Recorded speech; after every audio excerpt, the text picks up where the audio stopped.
Hello, it's me. This is a short video on how to create relatively quick and cheap clouds in Blender. What I mean by quick is exactly that, hopefully this won't take too long, and what I mean by cheap is that these clouds render pretty fast in EEVEE. So we could do this in cycles using path tracing, but that would take quite a while. We're going for something that looks decent, but doesn't take forever to render. Let's go ahead and open up a new Blender file. As I mentioned, the first thing that we want to do is make sure that we are in EEVEE, and because we're going to be using volumetrics, under the volumetrics tab, set your volumetric shadows to true, and if you have a computer that's capable, I would suggest using a tile size of 4 for your preview. Ultimately, once we render this out, we're going to change that down to 2. Because we're going to be using clouds that are pretty close to the camera, we can keep our start and end positions the default, but if we wanted clouds that extended far into the background, we might have to push this end out a little bit more. For now though, those settings should be fine. Let's pull open a window and add a shader editor tab. So before I get started creating the actual clouds, I want to make sure that I have a decent background. So let's go into render mode and change our tab from object to world. So now we're dealing with the world shader for the background.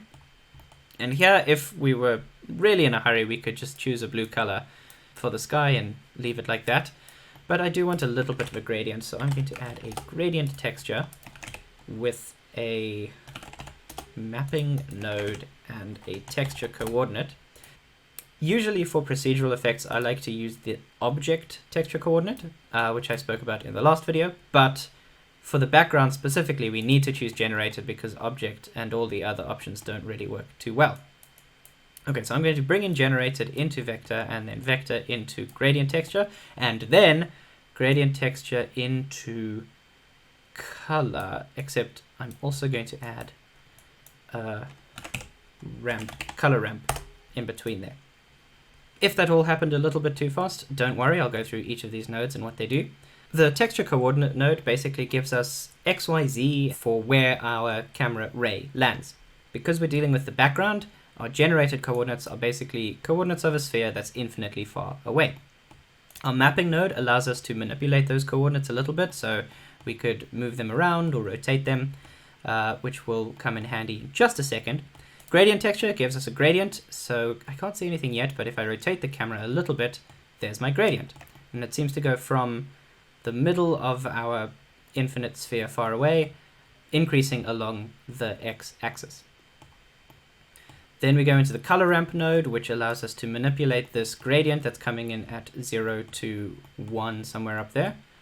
So if we change this from white, we can change it to a different color and add colors in between as well, if we wanted. And lastly, coming into the background node. So as you can see, this is not exactly the gradient. This might be useful for you, but it's not useful for me right now. I'm going to rotate it, and it looks like what I want to do is rotate it around the y-axis so that my gradient goes from the floor to the top of the sky. And that looks about right, so let's just type in 90 there. Now we have that gradient. If we wanted to move it down a little bit, because we wanted our horizon to be a little bit below the, well, horizon, we can change its location along the axis by manipulating its location. Probably X, I think. Right. But I don't want to do that. I'm not interested in doing that right now, so I'll just leave that. Actually, you know what? Let's bump it down by a little bit. There we go. You might have to play around to get the desired look that you're going for. And lastly, obviously, I'm not going to be using a red sky. I'm looking for something that's blue-ish. And fading into a nice horizon-y orange.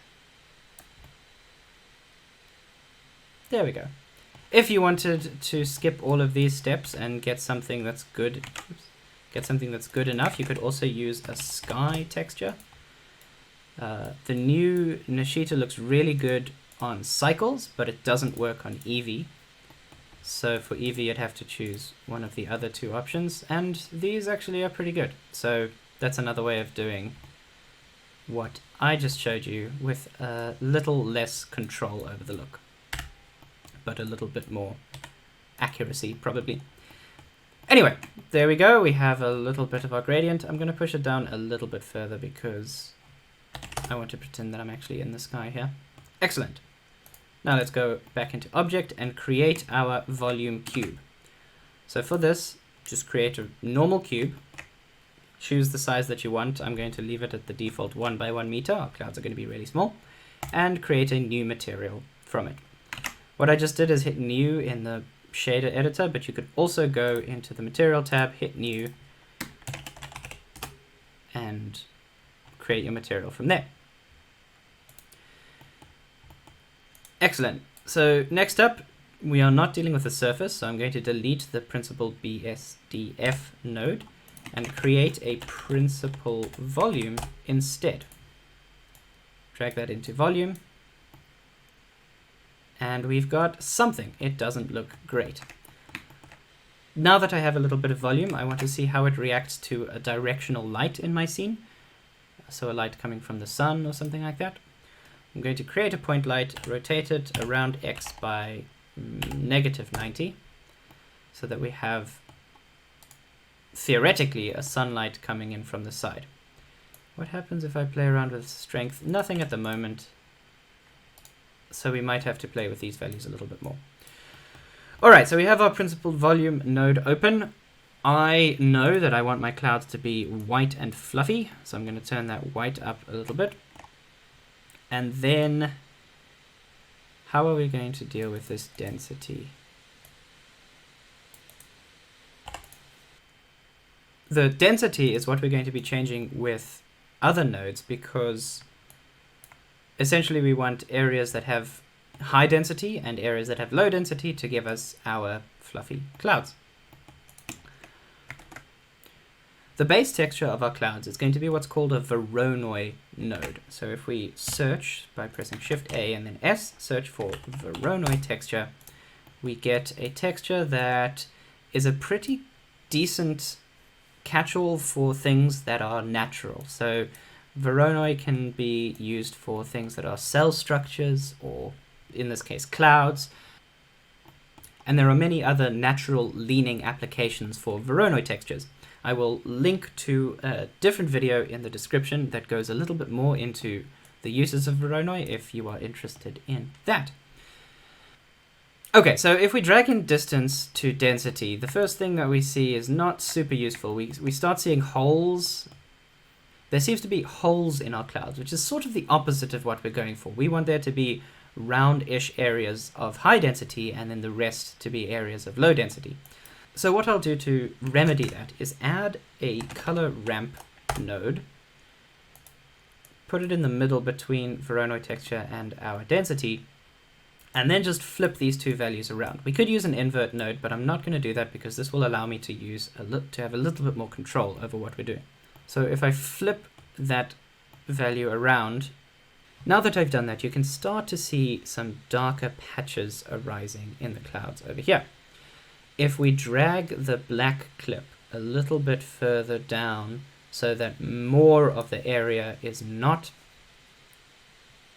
covered by the high density value, then we can start to see something that still looks terrible. We have a long way to go here. We're beginning to get there, but it's quite obvious that our clouds at the moment are pretty faint. There are two parameters that we're going to play around with to adjust the, I guess, the density-ish of the clouds. One is by increasing the value coming out of this color ramp. So we can add a math node on this output and choose multiply, and then adjust this value here to create denser, darker clouds. But that's not the whole picture, because we also, as I mentioned earlier, we want white clouds, and these clouds are looking dark.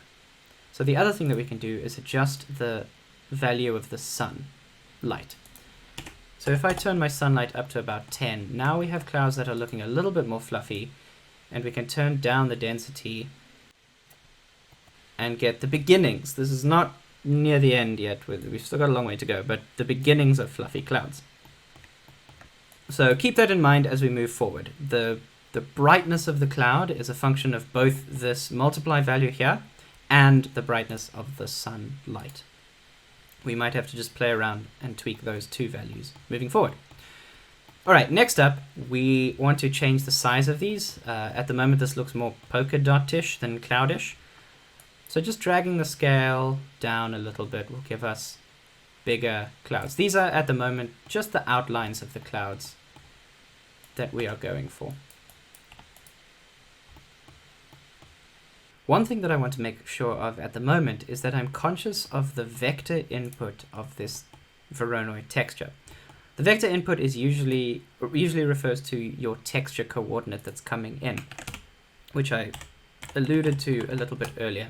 So if we add a texture coordinate node here, this will change the way that this texture here is applied onto our volume. So I believe that by default, the generated output is used. But if we change this to something like object, we would have a different look. It seems to get smaller for some reason, because generated is a different mapping of the coordinates than object. And similar for EEVEE. I don't know if EEVEE would even work for a volume. No, it doesn't. I go into more detail on texture coordinates in a different video, which I will link to here. But for the moment, I just want to make sure that we are using the object texture coordinate space into our Voronoi texture. Now we can play around with the values and make sure that we have something that has relatively big clouds. That might be too big. There we go. That looks fine. But these are dots and not clouds. So to add some fluffiness to the clouds, we're going to want to add a little bit of noise to these clouds. There's two ways to add noise to this texture. One is to add noise on the output. So add to this distance value, add noise to this distance value that's coming out. The other way is to add noise on the input vector. So add noise to this coordinate space that's coming in. And I'll show you both and why I choose the latter. So if we add a noise texture and then add a math node to just tone down the intensity a little bit,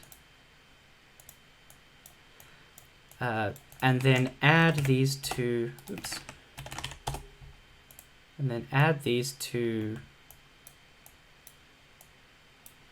textures together. If we increase the scale and decrease the amount of noise, you can start to see that we've got some, we start to get some noisy edges to these clouds. And we could even, if we want to add, I should add the power curve before. We could even add a power curve to the noise to change its contrast, so that we could apply it more without losing out too much. And that's fine. These clouds are beginning to look a little bit more broken up than just dots. So that is one way to start getting a bit of a cloudy look, is to layer different noise maps on top of each other using this add node. The other way, instead of layering noise maps on top of each other, is to use just one noise map, the Voronoi texture, but sample it with a noisy sample. The way to do that is similar to what we just did with our single values, except we're going to be working with vectors. So it's a little bit of a different process. The first thing that we have to do is grab a noise texture that is sampled from this object coordinate space. Then add a vector math node of type multiply. So I added the node and then changed the type to multiply, and bring in the color into that vector input. So this is exactly what we were doing on this multiply step before, where we're just changing the intensity of how this noise texture is applied.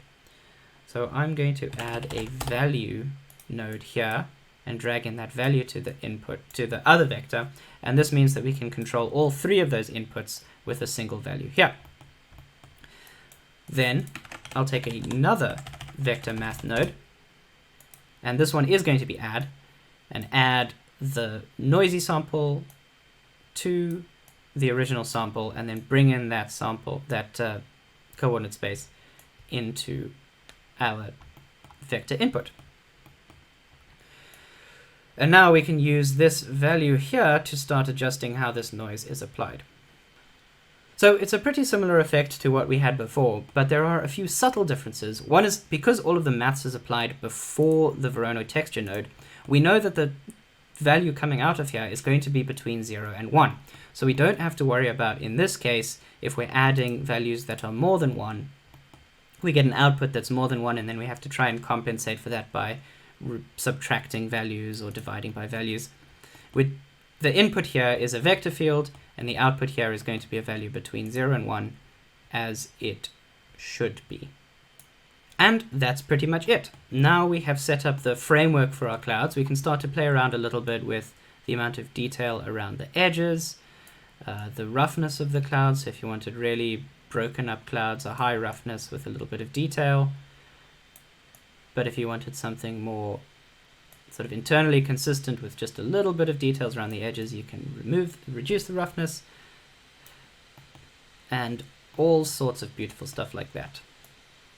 Generally what I do is have a relatively low scale, a high detail, and quite a bit of roughness. Actually, that scale's too low. You know what, I'm going to go back to 5. And as I mentioned before, we have our density multiplier right before density over here, so we can increase the density of our clouds and also change the strength of our sun a little bit. 10 is fine for now. So if we wanted some really dark clouds, we could have a high density and then maybe use the color ramp to add more cloud body to the scene. One thing that I'm noticing is that when we have pretty high density, we're getting some sort of banding around the edges. It looks like there's not enough samples to do all the calculations that we need. So what you can do is go into our render settings and under volumetrics, increase the number of samples. So increasing the samples will give us a more accurate trace through the volume, and decreasing our tile size will give us a little bit more fidelity as well. But I want white and fluffy clouds, not dark and ominous clouds, so I'm going to reduce the density, and there we go. That's fine. The last thing to do is animate these clouds if you want to. There's two things that I want to animate. Let's just bring up a timeline window here. So there's two things I want to animate. One is I want to have the clouds slowly drift by, and the other is I want to have them sort of changing and morphing over time a little bit. To have them drift by, we're going to need to add a mapping node in here to adjust the coordinates that are being sampled. And what I mean by that is add a mapping node and make sure that the output of this goes into wherever your object coordinates were going into.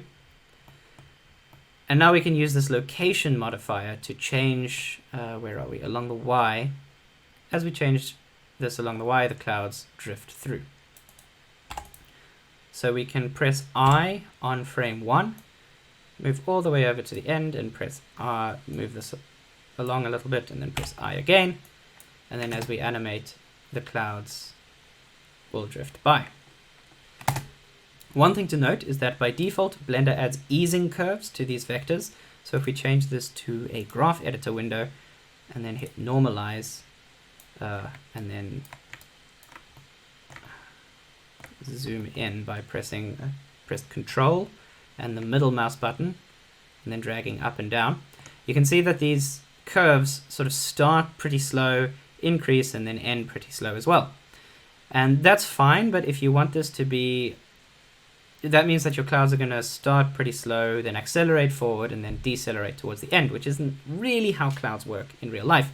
So to change this, we can either in the graph window or in the timeline window, press V, and then choose vector handle type. And that's just going to add a straight line between your two keyframes.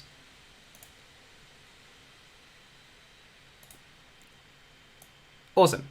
Okay, so that's the movement of the clouds, and then to add to their sort of warping and shifting over time, I don't know the correct term for it, there's one relatively simple way to do that, which is change our vector type from 3D to 4D, which will give us this W scale, and this allows us to basically animate the noise over time. So keep an eye on what the noise profile looks like over here. As we change the W value, the noise starts to change. And what's nice is that it's a little bit too fast to see right now, but if we choose incremental changes, so for example 0 to, if we change from 0 to 0.1, or even 0 to 0.01, the changes in the noise are incremental as well, so they sort of blend into each other and shift naturally. So if we are subtle with this effect, we can get clouds that shift over time, but in a very natural way. So I'm going to keyframe this at frame 0, move over to the end, keyframe this at 0.1 maybe 0.2. This is something that you'll sort of have to guess because it's not super easy to see with the way that EEVEE updates the volumetrics. Ooh, 0.2 might be a little bit too intense.